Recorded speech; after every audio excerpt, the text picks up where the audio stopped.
ಅಯ್ಯೋ ಯಾವ ಕಾಲಕ್ಕೆ ನನ್ನ ಜೀವನ ಎಲ್ಲ ಚೇಂಜ್ ಆಗೋತೈತೆ. ಟೀ ಮಳೆದೆಲ್ಲ ಒಡ್ಸ್ಕೊಂಡು ತಿನ್ಕೊಂಡು ಮಲ್ಕೊಂಡಿಲ್ಲ ಕಾಲ ಕಳಿತೈತೆ. ನನ್ನ ಜೊತೆ ಇದ್ದವರೆಲ್ಲ ದೊಡ್ಡ ದೊಡ್ಡ ಬಿಲ್ಡಿಂಗ್ ತಗೊಂಡು ಸಾವುಕಾರ ಆಗ್ಬಿಟ್ರು. ನಾನು ಮಾತ್ರ ಇದೇ ಮಾಡೋ ಕೆಲಸ ಮಾಡ್ಕೊಂಡು ಸಾಯ್ತಾ ಇದ್ದೀನಿ. ಅಯ್ಯೋ ಏನ್ ಮಾಡೋದು, ಯಾವ ಕಾಲಕ್ಕೆ ಸಾವುಕಾರ ಆಗ್ತೀನೋ ಗೊತ್ತಾಗ್ತಾ ಇಲ್ಲ. ನನ್ನ ಜೀವನಕ್ಕೆ. ಅಯ್ಯ ಗೆಳೆಯ ಚೆನ್ನಾಗಿದ್ಯಾ? ಇನ್ನ ಇದೆ ಮನೇಲಿ ಬರ್ಸ್ಕೊಂಡ್ ಹತ್ರ ಬೈಸ್ಕೊಂಡು ಇನ್ನ ಇಲ್ಲೇ ಇದ್ಯಾ? ಯಾವಾಗ ನಂತರ ಉದ್ಧಾರ ಆಗೋದ್ ನೀನ? ಯಾರಪ್ಪ ಈ ಚೌಕರು ನನ್ನ ಗೆಳೆಯ ಗೆಳೆಯ ಅಂತ ಕರೀತಾರೆ, ಅರ್ಥ ಆಗ್ತದೆ.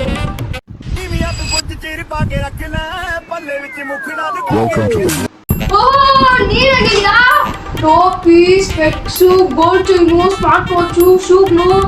ಓ ಹೆಂಗಿದ್ಯಾ? ಈ ಮಟ್ಟಿಗೆ ಬಂದ್ಬಿಟ್ಟಿದ್ಯಾ? ಎಲ್ಲಿಗೆಲ್ಲ ಕೆಲಸ ನಿಂದು? ನಾವೆಲ್ಲ ಅಡುಗೆ ಕೆಲಸ ಮಾಡೋದು.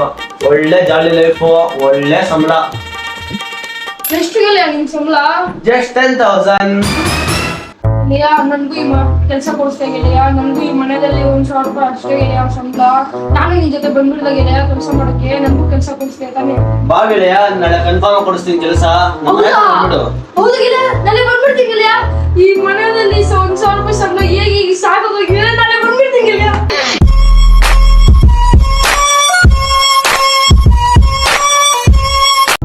ಸಂಜೀವಪ್ಪ ಕಾರಲ್ಲ ವರ್ಷದೇನಪ್ಪ? ಯಾರಿಗೂ ನನ್ನ ಸಂಜೀವಪ್ಪ ಅಂತ ಕರಿತಾ ಇರೋದು. ಇದ್ ಮಾಡಿ ಎಲ್ಲರೂ ನನ್ನ ಸಂಜಯ್ ಸರ್ ಅಂತ ಕರಿಬೇಕು. ನೀವು ಕಾರಣ ಮಾಡಿದ್ರೆ ನಾನು ನಿಮ್ ಕಾರಣ ಹೊಡ್ಸ್ಕೊಡ್ಬೇಕಾ? ತಗೊಳ್ಳಿ ಬಟ್ಟೆ ಹೊಡ್ಸ್ಕೊಳ್ಳಿ. ಯಾಕೋ ಸಂಜೀವಪ್ಪ ಏನ ಮಾತಾಡ್ತಾ ಇದೀಯಾ? ನಾಳೆಯಿಂದ ನಿಮ್ಮ ಮನೆ ಕೆಲಸಕ್ಕೆ ನಾನು ಬರಲ್ಲ. ಅದು ಕೂಡ 1,000 ರೂಪಾಯಿ ಸಂಬಳಕ್ಕೆ ಯಾವ ಇಟ್ಕೊಳ್ತಾ ಇಟ್ಕೊಳ್ಳಿ. ನಾಳೆಯಿಂದ ನನಗೆ ತಿಂಗಳು 10,000 ರೂಪಾಯಿ ಸಂಬಳ. ಗೊತ್ತಾ ಗೊತ್ತಾ? ಯಾಕೋ ಸಂಜೀವಪ್ಪ ಏನ ಮಾತಾಡ್ತಾ ಇದೀಯಾ? ಅದೆಲ್ಲ ನಿಮ್ಗೆ ಹೇಳ್ಬೇಕಂತ ಅವಶ್ಯಕತೆ ಇಲ್ಲ. ಅದೆಲ್ಲ ಬಿಸ್ನೆಸ್ ಸೀಕ್ರೆಟ್. ಗೊತ್ತಾ ಗೊತ್ತಾ? ನಾಳೆಯಿಂದ ಬರಲ್ಲ. ಏನು ಬಂದ್ರೆ ಚಪ್ಪಲಿ ತಗೊಂಡೆ ಹೊಡಿ ಬಲ್ಲ.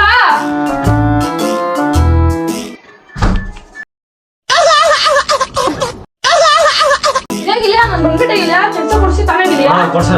ತಿಂಗಳಿಗೆ 10,000 ರೂಪಾಯಿ ಸಂಬಳ ತಾನಾಗಿಲ್ಲ. ಹೌದೌದು, ಅದು ಸ್ವಲ್ಪ ಕಷ್ಟ ಆಗುತ್ತೆ. ಎಷ್ಟೇ ಕಷ್ಟ ಆದ್ರೂ ಪರವಾಗಿಲ್ಲ, ನಾನು ಮಾಡೇ ಮಾಡ್ತೀನಿ. ನಾವು ಸಮುದ್ರ ಮಧ್ಯದಲ್ಲಿ ಹೋಗ್ತಾ ಇರ್ತೀವಿ. ಅಕಸ್ಮಾತ್ ಏನಾರ ಹೆಚ್ಚು ಕಮ್ಮಿ ಆಗ್ಬಿಟ್ರೆ ಮೆಕ್ಯಾನಿಕ್ ಇರ್ತಾರೆ. ಆದ್ರೂ ಅವ್ರ ಕೈಲಿ ಆಗಿಲ್ಲ ಅಂದ್ರೆ ನೀವು ಸಮುದ್ರ ಮಧ್ಯದಲ್ಲಿ ಇಳಿದ್ಬಿಟ್ಟು ಇನ್ನೇನು ತಳ್ಬೇಕು. ಆಯ್ತಪ್ಪ, ನಾನು ಇಳಿದು ತೊಳಿತೀನಿ. ಆದ್ರೆ ಸಂಬಳ ಯಾರು ತಗೋತಾರೆ? ನಾನ್ ತೆಗ್ದಿಟ್ಕೊಂತೀನಿ. ಅಯ್ಯೋ ಬೋಲಿ